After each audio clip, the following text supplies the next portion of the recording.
Hi, I'm Sherry Stump. Thank you for joining me today. I'm reading from the devotional book, God's Amazing Grace by Ellen White.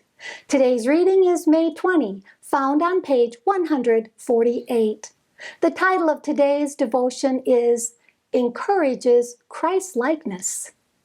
In 1 John chapter 2 and verse 6 we read, "He that saith he abideth in him ought himself also so to walk, even as he walked." The gospel is to be presented not as a lifeless theory, but as a living force to change the life. God desires that the receivers of His grace shall be witnesses to its power. He would have His servants bear testimony to the fact that through His grace, men may possess Christ-likeness of character and may rejoice in the assurance of His great love.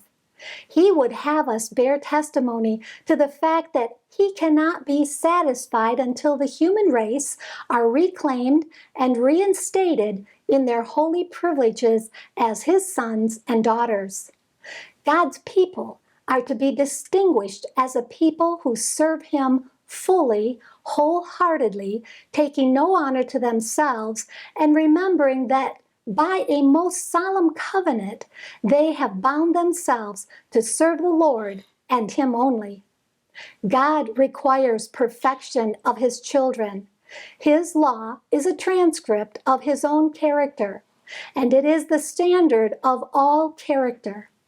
This infinite standard is presented to all that there may be no mistake in regard to the kind of people whom God will have to compose His kingdom. The life of Christ on earth was a perfect expression of God's law, and when those who claim to be children of God become Christ-like in character, they will be obedient to God's commandments. Then the Lord can trust them to be of the number who shall compose the family of heaven.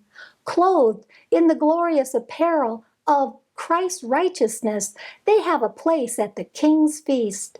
They have a right to join the blood-washed throng. Everything must be viewed in the light of the example of Christ. He is the truth. He is the true light that lighteth every man who cometh into the world.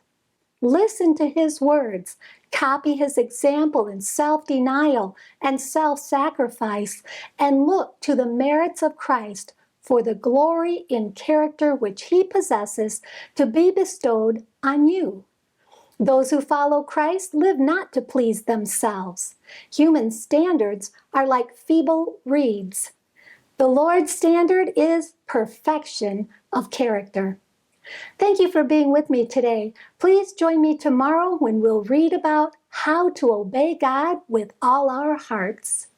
And may God bless you abundantly above all you can ask or think.